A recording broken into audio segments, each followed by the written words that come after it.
வணக்கம் டோலிகளே டோலர்களே, welcome back to our channel நம்ம அட்டி. நீங்கள் வீடியோ எதை பற்றி பார்க்க போகிறோம் அப்படின்னா, இந்த 2026 நடக்க போகிற விஷயங்களை 100 வருஷத்துக்கு முன்னாடியே ஒருத்தவங்க கணிச்சு சொல்லியிருக்காங்க அப்படின்னு இந்த உலகமே ஒருத்தவங்க நம்பிட்டு இருக்கு. அவங்க என்ன சொன்னாங்க, அவங்க சொல்கிறத ஏன் இவ்வளோ நம்பணும், அவங்க யார் என்னங்கிறத இந்த வீடியோவில் பார்ப்போம். யார் அந்த பாபா வாங்கா? 1911 பல்கேரியா நாட்டில் பிறக்கக்கூடிய ஒரு பெண்மணி தான் பாபா வாங்கா. அவங்க பிறக்கும் போது இந்த மாதிரி சூப்பர் பவர்ஸில் பிறக்கிறாங்களா, பிறக்கும் போது அவங்களுக்கு எதிர்காலத்தை கணிக்கக்கூடிய அளவுக்கு ஒரு சக்தி கிடைக்கா அப்படின்னு கேட்டிங்கன்னா கண்டிப்பாக இல்லை. அவங்க 12 வயது சிறுமியாக இருக்கும்போது அவங்க நாட்டில் ஒரு இயற்கை பேரிடர் நிகழுது. அதாவது சூறாவளி காற்றால் அவங்க 2 கண்களை இழக்கிறாங்க.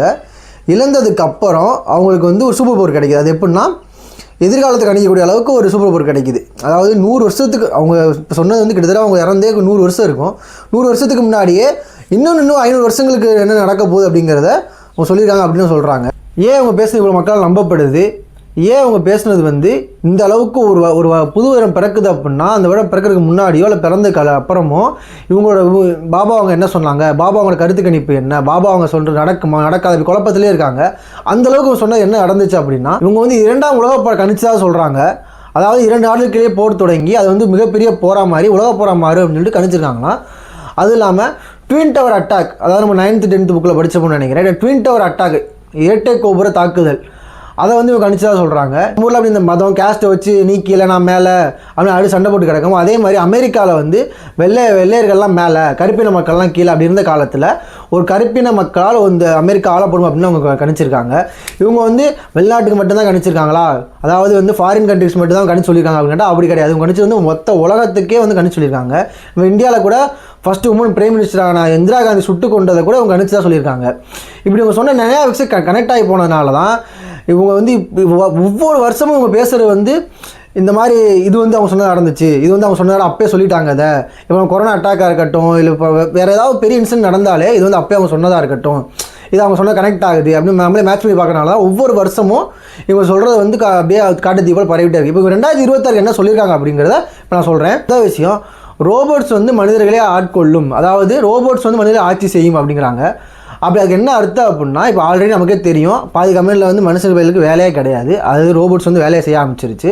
ஸோ அது மாதிரியா இருக்கலாம். இல்லை அப்படின்னா இப்போ நம்ம ஏஐக்கு அடிக்ட் ஆகிட்டு வந்துட்டுருக்கோம். இப்போ நம்ம தலைவலியிலேருந்து நீ சர்ஜரி வரைக்கும் நம்ம ஏஐ கேட்டு தெரிஞ்சுக்கிற அளவுக்கு ஏஐ வளர்ந்து வந்துட்டுருக்கு. ஸோ இதுலேருந்து நம்ம தெரிஞ்சுக்கலாம் எந்த அளவுக்கு நம்மளை ஏஐ ரோபோட்ஸும் நம்ம ஆட்கொண்டுகிட்டு இருக்கு, நம்ம அதில் எந்த அளவுக்கு அடிக்ட் ஆகிட்டு இருக்கோம் அப்படிங்கிறத. இன்னும் வர காலங்களில் நம்மளோட நமக்கு மேலே ஏஐ தான் இருக்கும், நம்ம ஏஐ சொல்கிற கேட்டு நடக்கிற அளவுக்கு நம்ம வந்துடும் அப்படிங்கிறது இவங்க சொல்லியிருக்காங்க. அடுத்தது என்ன அப்படின்னா, 3ஆம் உலகப் போர் வரதுக்கான வாய்ப்பு அதிகபட்சம் அப்படின்னு சொல்லியிருக்காங்க. ஏன் அப்படின்னா, இப்போ நமக்கே தெரியும் அங்கங்கே அந்த நாட்டில் சண்டை போயிட்டு தான் இருக்குது ஆல்ரெடி. அது டெவலப் ஆகி 3ஆம் உலகப் போராக மாறலாம். அடுத்து அவங்க சொன்னது என்ன அப்படின்னா, இந்த ஒட்டுமொத்த உலகத்தையுமே ஒரு ஆள் ஆட்சி செய்வார், அதாவது இந்த ஒட்டுமொத்த உலகமும் ஒரு ஆள் கண்ட்ரோல் கீழே இருக்கும் அப்படிங்கிறது அவங்க சொல்லியிருக்காங்க. அடுத்தது அவங்க சொல்லியிருக்கிறது, மனிதனின் சராசரி ஆயுள் காலமே 100 வருஷத்துக்கு இருக்குமா. இப்போலாம் நம்மளோட சராசரி ஆயுள் காலம் பார்த்திங்கன்னா ஒரு 60 to 80 அப்படி வச்சுக்கலாம். நம்ம சாப்பிட்ற ஃபுட்டாக இருக்கட்டும், நம்மளோட என்வாரன்மெண்ட்டாக இருக்கட்டும். ஸோ அதனால் நம்மளோட ஆயுள் காலம் இவ்வளோது. ஆனால் இதுவே வர காலங்களில் நார்மல் மனிதனோட ஆயுள் காலம் 100 வருடம் இருக்கும். அதாவது 100 வருடம் ஆவரேஜான ஆயுள் காலமாக இருக்கும். 100 வருடத்தை தாண்டி அவனால் வாழ முடியும், அந்தளவுக்கு டெக்னாலஜி வந்துடும் அப்படின்னு அவங்க சொல்லி. அடுத்து அவங்க சொல்லி என்னென்னு பார்த்தீங்கன்னா, reverse age and reverse disease. அதாவது எனக்கு இப்போ நான் ஒரு 60 வயசில் இருக்கேன் அப்படின்னா எனக்கு 40 வயசு வாழ்க்கை பிடிச்சிருக்கு, இல்லை எனக்கு 20 வயசுக்கு நான் போகணும், எனக்கு 20 வயசு வாழ்க்கை எனக்கு பிடிச்சிருக்கு அப்படின்னா நம்ம ஏஜை 60லேருந்து 20க்கு கொண்டு வர முடியும். அந்த டெக்னாலஜியை மனிதர் கண்டுபிடித்திருவாங்க. அந்தளவுக்கு நம்ம தொழில்நுட்பத்தில் முன்னாடி போயிடுவோம். அதாவது ரிவர்ஸ் டிசீஸ் அப்படின்னா, என் உடம்பு எனக்கு ஒரு பாதிப்பு ஏற்படும், காய்ச்சலோ எனக்கு ஏதோ ஒரு நோய் இருக்குது அப்படின்னா, என்னோட நோய்க்கு முன்னாடி என்னோட செல்கள் எப்படி இருந்துச்சு அந்த ஒரு செல்களையே ரீப்ளேஸ் பண்ணுற அளவுக்கு டெக்னாலஜி வளர்ந்துடும்.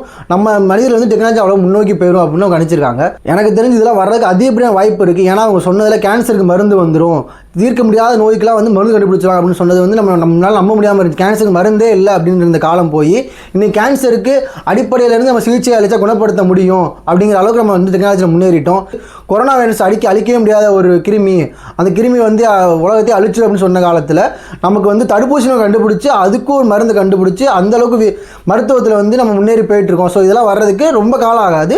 கூடிய சீக்கிரத்திலே நம்ம ரிவர்ஸ் ஏஜ் ரிவர்ஸ் டிசீஸ் கூடிய சீக்கிரமே பார்க்கலாம். வந்து 2026 நடக்கலாம் அப்படின்னு கணிச்சு வச்சிருக்காங்க. இவங்க 2026 மட்டும் இல்லை, இன்னும் 500 வருஷத்துக்கு கணிப்புப்படி எனக்கு எதெல்லாம் சீக்கிரம் வந்து நடந்துடும் அப்படின்னு நான் சொல்கிறேன் அப்படின்னா, மனிதர்கள் மாஸ் பயணம், அதாவது மனிதர்கள் வந்து மற்ற கிரகங்களுக்கு பயணம் செய்வாங்க. இப்போ வந்து நான் வந்து எங்கள் அம்மாச்சூர் வந்து மதுரையில் இருக்குது, திருச்சியில் இருக்குது அப்படின்னா வந்து மதுரை திருச்சிலாம் வந்து பஸ்ஸில் போயிட்டு வந்து, ட்ரெயினில் போயிட்டு வந்து, பைக்கில் போயிட்டு வந்துடுறேன் அப்படின்னா, அது மாதிரி வந்து மனிதர்கள் வந்து மாசுக்கோ இல்லை வேறு கிரகங்களுக்கோ வீனஸுக்கோ வந்து போயிடுவாங்க. ஏன்னா எலான் மஸ்கோட திட்டமே வந்து மனிதர்கள் மாசில் குடியேற்றி மாசில் நம்ம இன்னொரு சந்தையை உண்டாக்குறங்கிறத எலான் மஸ்கோட திட்டம்.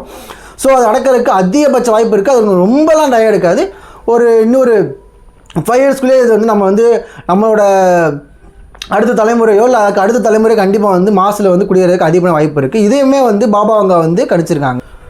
அடுத்து அவங்க என்ன சொல்கிறாங்க அப்படின்னா, மற்ற கிரகங்களும் நம்ம கம்யூனிகேஷன் பண்ண ஆரம்பிச்சிடும் அப்படின்னா. இப்போ நம்மகிட்ட வந்து கம்யூனிகேஷன் சிஸ்டம்லாம் இருக்குது, பட் கம்யூனிகேட் பண்ணுற அளவுக்கு இந்த கிரகத்தில் யார் வாழ்கிறாங்கங்கிறத இன்னும் அக்யூரேட்டாக யாரும் கண்டுபிடிக்கல. பட் இது ரொம்ப வருஷமாக பேசுகிற கான்ட்ரவர்ஷியல் தியரி என்னென்னா, ஏலியன்ஸ் இருக்குது, ஏலியன்ஸ் வந்து அமெரிக்காவில் கண்டுபிடிச்சிட்டாங்க அப்படி இப்படின்னு பேசியிருக்காங்க. ஸோ அவங்க என்ன சொல்கிறாங்கன்னா, கூடிய சீக்கிரமே மற்ற கிரகங்களோட நம்ம கம்யூனிகேஷன் உண்டாயிரும். அதாவது எப்படின்னா, நம்ம பூமியை மாதிரி இருக்கிற மற்ற கிரகங்களோடு நமக்கு வந்து ஒரு கம்யூனிகேஷன் உண்டாயிரும். இப்போ நம்ம வந்து ஃபோனில் பேசிக்கிற மாதிரியே நம்ம ஃப்ரெண்ட்ஸ் எல்லாம் பேசிக்கிற மாதிரி மற்ற கிரகம் கம்யூனிகேஷன் உண்டாயிரும் அப்படிங்கிறாங்க. அதாவது மற்ற கிரகங்கள் நம்மளும் வந்து கம்யூனிகேஷன் பண்ணிக்கிட்டு ஒன்றா வாழ ஆரம்பிச்சிருவோம் அப்படிங்கிறத கணிச்சிருக்காங்க. அடுத்தவங்க சொல்கிறது என்ன அப்படின்னா, இங்கேருந்து நம்ம பூமியிலேருந்து மாசுக்கோ வீனஸுக்கோ போன மனிதர்கள் நம்ம மேலே திருப்பி பூமி மேலே போர் தொடுப்பாங்க. ஏன் அப்படின்னா அவங்க நம்மளோட டெக்னாலஜி வளர்ந்துருவாங்க.